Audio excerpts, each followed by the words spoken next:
La recharge de niveau 3, donc la recharge sur les bornes rapides, c'est celle dont on vous parle le plus à plus de millage parce que c'est ça qui permet de tester la limite de la capacité des véhicules électriques. C'est là qu'ils peuvent se démarquer. Mais la réalité, c'est que pour la plupart des propriétaires de véhicules électriques, au quotidien, c'est la recharge de niveau 2 à la maison qui va faire en sorte que vous aurez soit une expérience agréable ou une expérience absolument exécrable avec votre véhicule électrique. Fait qu'on va démystifier la recharge de niveau 2 ou la recharge à la maison dans l'épisode d'aujourd'hui. On va couvrir les bases, les subventions, les puissances de recharge, les cas particuliers comme celui des personnes qui vivent dans des copropriétés. Donc, moi, à la maison, personnellement, là, j'ai une borne de niveau 2 Tesla, un Universal Charger. Donc, c'est une borne qui permet de recharger soit avec le J1772 ou avec le port NACS.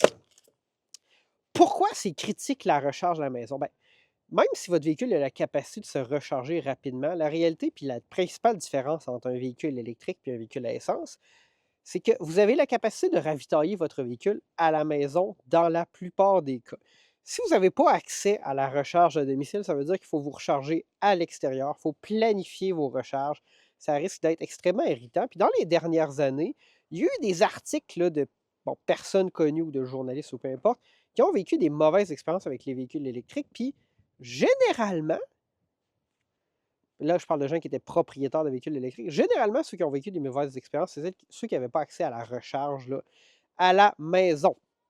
Fait qu'il y a 3 niveaux hein, de recharge pour les véhicules électriques. Le niveau 1, c'est la recharge 110 volts. À peu près tous les véhicules là, vont venir avec une borne qu'on peut brancher dans une prise là, 110 volts. Ça va recharger à 8 ou 12 ampères, là, aux environs d'un kilowatt de puissance. Donc ça veut dire que recharger là, un véhicule électrique moyen va vous prendre 2, 3, 4, 5 jours si vous deviez recharger la batterie au complet. C'est vraiment là, quelque chose d'appoint. Donc, c'est soit on est en déplacement, on n'a pas accès à une borne, on l'utilise, ou ça peut dépanner au début, le temps qu'on fasse installer une vraie borne de recharge à la maison. Mais ce n'est pas une solution là, qu'on recommande à long terme, quoique pour des gens, puis pour des périodes qui peuvent s'étendre sur plusieurs mois, là, ça peut fonctionner. Nous, avec l'Outlander, au début, pendant quelques mois, le temps qu'on fasse installer la borne, on fonctionnait avec le recharge de niveau 1, mais le véhicule était toujours branché. Puis ne pas prendre le temps de systématiquement brancher son véhicule chaque fois qu'on l'utilise, ben, ça faisait qu'on pouvait manquer là, de batterie et consommer plus d'essence, comme c'est un PHEV. C'est là qu'entre en jeu la recharge de niveau 2. On va juste toucher à la recharge de niveau 3 rapidement parce que le sujet principal, c'est la recharge de niveau 2. La recharge de niveau 3, c'est la recharge courant continu, DC Fast Charging, comme on dit. Donc là, on va connecter là, une source de courant continu directement à la batterie du véhicule, aller chercher là, le voltage de la batterie, l'ampérage qu'elle est capable de prendre, la recharger là, de 10 à 80 dans 20 minutes, 30 minutes ou plus là, en fonction du véhicule, des fois un peu moins. La recharge de niveau 2, c'est entre les deux. Donc, c'est du courant alternatif, 240 volts, là, typiquement au Québec, on va dire 220, 240, peu importe, là, c'est dans ces eaux-là. Et ce sont des bornes comme celle-ci qu'on peut faire installer à la maison. La borne de recharge, elle va se connecter au réseau électrique de la maison. Je vais vous parler des puissances là, des bornes de recharge plus tard dans l'épisode, mais dépendamment là, de votre installation électrique, il est possible ou pas là, que vous puissiez faire ajouter une borne sans avoir à faire de changements supplémentaires. Moi, dans mon cas, là, quand j'ai acheté la maison, j'avais fait mettre un panneau électrique plus gros, pas plus d'ampérage, mais avec plus d'emplacement parce qu'il en manquait en anticipation d'avoir éventuellement un véhicule électrique. Fait qu'on a fait installer la borne, puis ça n'a pas été trop problématique. La recharge de niveau 2, ça s'enchasse donc entre la recharge de niveau 1 et la recharge de niveau 3, puis ça utilise l'infrastructure électrique existante là, de votre résidence.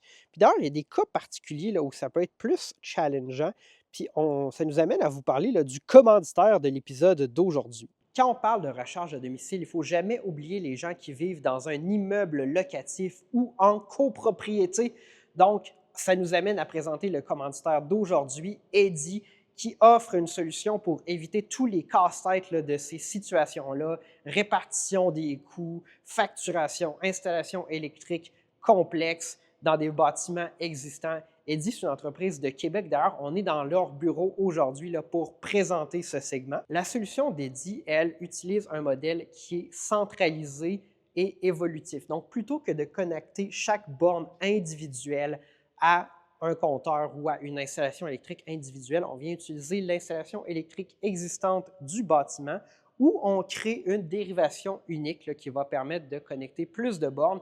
Ça va vous permettre d'ajouter aussi des bornes au fil du temps en fonction des besoins de recharge qui augmentent dans l'installation du bâtiment. Le tout permet de simplifier l'installation existante, mais aussi de réduire l'espace qui est requis pour l'installation électrique et réduire les coûts pour les propriétaires ou les copropriétaires du bâtiment. La solution, elle utilise aussi un système de gestion intelligente de l'énergie. Donc, en fait, on vient monitorer l'utilisation des bornes, le courant qui est disponible dans le bâtiment, et on va le répartir à ces bornes-là. Puis le tout, ça permet d'avoir plus de bornes individuelles qui sont connectées sur ce réseau-là qui est commun, qui est géré par la solution dédiée, tout en respectant la capacité de l'installation existante du bâtiment, en évitant les surcharges et en réduisant les coûts en répartissant ce courant-là, cette énergie-là en fonction des besoins et de la tarification dans le temps. Eddy propose aussi là, des outils logiciels pour gérer le tout, que vous soyez un administrateur, par exemple, leur portail web va vous permettre de gérer les accès, qui peut accéder à quelle borne, la tarification, la facturation. Il y a différents modèles là, à ce niveau-là, le tout centralisé. Et les utilisateurs, eux, ils ont accès à l'application dédiée qui va leur permettre là, de gérer leur accès à la borne à la maison, mais aussi d'accéder à tout le réseau électrique du circuit électrique. Donc, tout le réseau de recharge du circuit électrique est entièrement interopérable dans une seule application avec votre recharge à la maison. L'avantage majeur aussi de la solution dédiée, c'est la facturation unique, simplifiée, transparente. Donc, en fait, vous allez là, avoir des prélèvements automatiques en fonction du mode de facturation choisi, qui peut être au kilowattheure ou autre. Donc, prélèvement dans l'application directement. Et le titulaire du compte d'électricité du bâtiment, lui, va recevoir les versements là, en fonction de cette facturation-là pour acquitter la facture d'électricité du réseau là, qui est commun pour l'installation existante. Si vous vivez en copropriété ou dans un immeuble locatif et que vous avez un projet d'électrification, bien, Eddy peut vous accompagner à chaque étape de votre projet. Je vous invite à aller sur leur site web eddy.eco. Il y a un formulaire de demande d'information, le lien est dans la description, et ils vont pouvoir vous contacter puis discuter avec vous là, de votre projet d'électrification sur mesure en fonction de vos besoins. On poursuit avec la suite de l'épisode. C'était vraiment intéressant là, de pouvoir faire cette collaboration-là avec Eddy, puis on va poursuivre avec le reste de notre podcast. Là, mais si c'est le genre de commanditaire que vous aimez voir à plus de millage, mettez un petit like sur la vidéo, mettez-nous en commentaire, puis surtout, n'hésitez pas à les contacter. Donc, on va revenir là, sur les bornes de niveau 2 parce qu'il y a quand même tout un éventail de puissance. Puis, il y a une question de bornes, puis aussi une question là, de véhicules. Donc, la plupart des véhicules électriques ou PHEV vont permettre là, la recharge de niveau 2. Essentiellement, là, il y a un chargeur interne dans le véhicule. Donc, comme on fournit du courant alternatif et que la batterie, elle, fonctionne en courant continu, il doit y avoir une conversion qui se fait. Elle ne se fait pas dans la borne. Ça, ici, là, c'est très, très, très, très, très simple comme mécanique. C'est grosso modo, est-ce que l'auto est connecté? Oui, je lui envoie du courant. C'est le chargeur dans le véhicule. Par exemple, nous, à la maison, on a un Outlander PHEV. Le chargeur interne est assez faible, 3,7 kW de puissance. Donc, ça va prendre 6,5 heures charger la batterie de 20 kWh. La plupart des véhicules électriques, 100% électriques, donc les BEV, véhicules électriques à batterie, vont avoir un chargeur interne d'une puissance là, aux environs de 7,2, 7,7 kW. Là. Des fois, ça dépend un peu juste du voltage sur lequel il calcule la puissance de recharge, mais aux environs de 7 kW jusqu'à 19,2 kW. Puis là, c'est des chiffres, vous me dites, oui, mais Gabriel, 7,3, 7,7, 19,2, pourquoi ce n'est pas des chiffres ronds? Bien, c'est parce qu'en fait, là, on est limité aussi, parce que tous ces sujets-là sont interconnectés par l'ampérage que peut fournir le circuit électrique. Donc là, pas les circuits électriques du circuit électrique d'Hydro-Québec, mais bien le circuit électrique de l'installation de la borne. Donc, normalement, là, un circuit électrique ne doit pas être utilisé au-delà de 80% de sa puissance maximale, de son ampérage maximal en continu. Et ça va faire en sorte qu'on va avoir plein de petits cas spécifiques. Donc, si vous avez un circuit 20 ampères 240 volts, vous allez être limité à 16 ampères. Puis là, ça nous donne ce 3,7 kW de puissance. En fait, si vous avez un circuit 30 ampères, Là, vous allez être limité à 24 ampères sur la borne, fait qu'on augmente.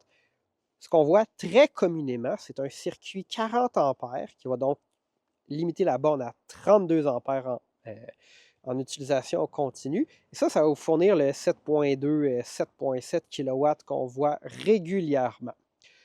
Ceci étant dit, il y a quand même un bon nombre de bornes, comme celle que j'ai aujourd'hui, qui peuvent fonctionner jusqu'à un circuit là, de 60 ampères, donc utiliser 48 ampères. Fait que la borne que j'ai, Tesla, 48 ampères, ça correspond environ à 11,5 kW. Donc ça, c'est plus de puissance que ce que mon véhicule peut prendre, mais les deux se communiquent et puis le véhicule va seulement utiliser là, la quantité d'ampérage ou l'énergie qu'il est capable de recevoir. Donc ça, comment on fait pour choisir la puissance? Bien, ça dépend vraiment de votre situation. Soit vous avez une limitation au niveau de l'installation électrique, vous pouvez choisir une borne plus petite. Surtout, là, on parlait là, des condos avant. Si on n'a pas accès là, à la magie des solutions comme celles qui sont fournies par Eddy, bien, ça se peut qu'il y ait une prise, par exemple, là, avec 40 ampères disponibles, que ce soit ça le maximum que vous puissiez avoir. Comme moi, j'ai fait faire l'installation, j'ai trouvé que l'équilibre, c'est une borne à peu près 48 ampères comme celle-ci, 11,5 kWh, parce que là, vous pouvez faire poser là, un seul fil continu là, qui permet de transporter ce courant-là. Puis, ça devient un peu plus complexe si on veut une borne 80 ampères, donc qui charge à 80 ampères, qui utilise un disjoncteur 100 ampères. Ça, c'est les bornes 19,2 kW. Il y a quand même peu de véhicules, là. Il y en a, là, mais il y en a relativement peu qui vont fonctionner là-dessus. Il faut avoir, par exemple, là, des véhicules sur la plateforme Ultium, là, les camionnettes, les gros VUS pleine grandeur de GM, puis il y a sûrement d'autres modèles. Aussi, deux manières d'installer la borne. Donc, moi, c'est branché là, directement. Vous voyez, il y a une conduite. Donc, il y a une conduite avec un câble. Le câble entre dans la maison. Il se rend au panneau électrique. Mais il y a une manière alternative de faire ça, là, qui est de placer une prise ici. Par exemple, une prise NEMA 1450, qui est une prise 240 volts jusqu'à 50 ampères. Ça peut être limité par le disjoncteur. Mais on peut aussi placer une prise puis avoir une borne qui a un petit câble, qui se branche dans la prise. Ça peut être utile si vous avez, par exemple, là, si, par exemple, c'est une résidence ou un condo qui est construit, puis on veut juste rendre disponible là, l'accès au courant avant d'installer la borne. Là. Vous pouvez, c'est comme générique, là, il va y avoir plein de sortes de bornes qui sont disponibles avec le câble pour pouvoir les brancher dedans. Mais sinon, là, si vous faites faire une installation permanente, comme ici, ben, ça va plus généralement être branché comme ça, mais les deux sont possibles.